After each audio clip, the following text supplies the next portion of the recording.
नमस्ते पालकांनो, मनसंवाद या चॅनलमध्ये मी ॲडव्होकेट सुप्रिया तुमचं मनापासून स्वागत.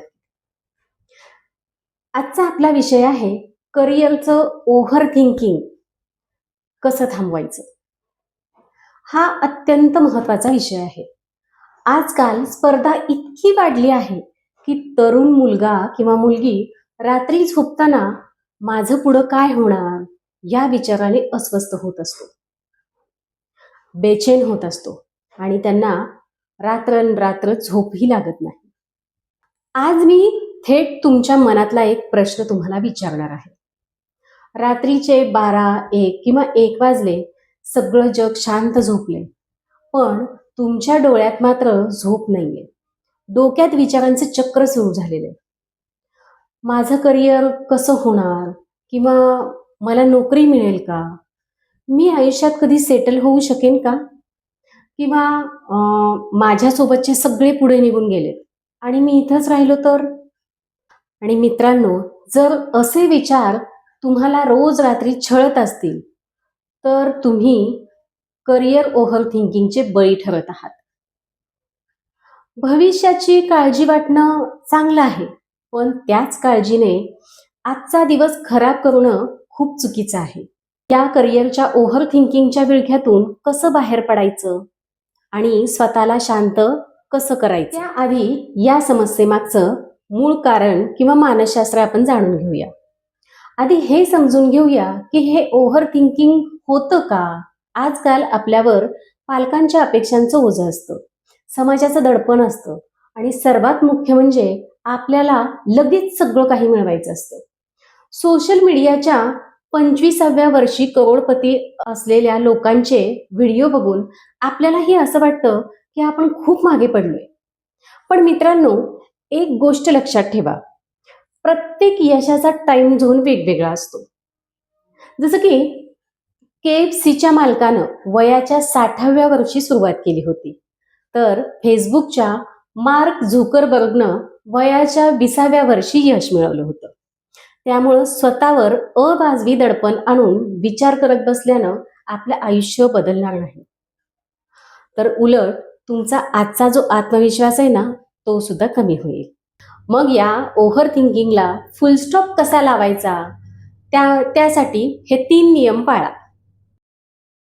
सगळ्यात पहिला नियम, विचारांना कागदावर उतरवा. जेव्हा डोक्यात खूप विचार येतील तेव्हा एक डायरी आणि पेन घ्या. तुम्हाला ज्या ज्या गोष्टींची भीती वाटतेय ती गोष्ट कागदावर लिहून काढा. जसे की मला वाटतंय की मी परीक्षेत नापास होईल, किंवा मला जॉब इंटरव्ह्यूची खूप भीती वाटते. जेव्हा विचार डोक्यातून कागदावर येतात तेव्हा मेंदूला थोडी शांतता मिळते आणि प्रॉब्लेम ही अगदी छोटासा वाटायला लागतो. एकदा करून बघा.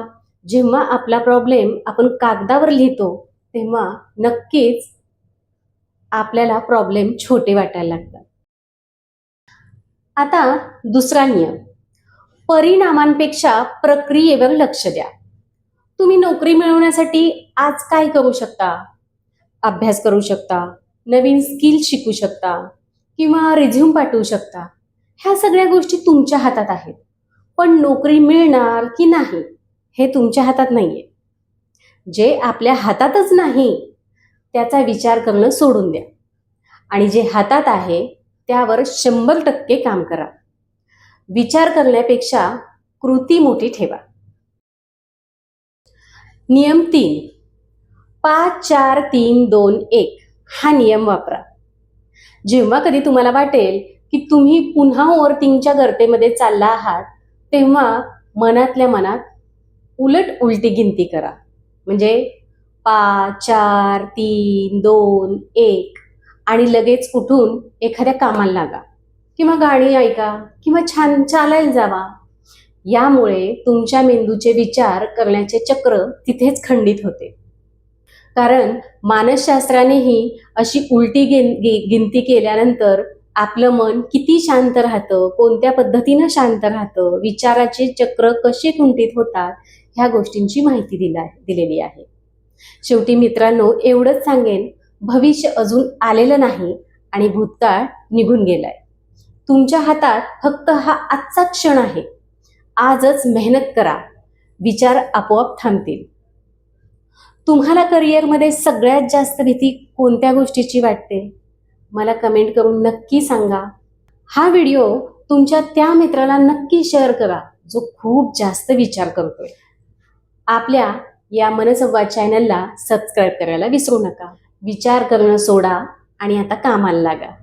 पुन्हा भेटूयात तुम्ही, मी आणि एक नवीन विषय. तोपर्यंत धन्यवाद.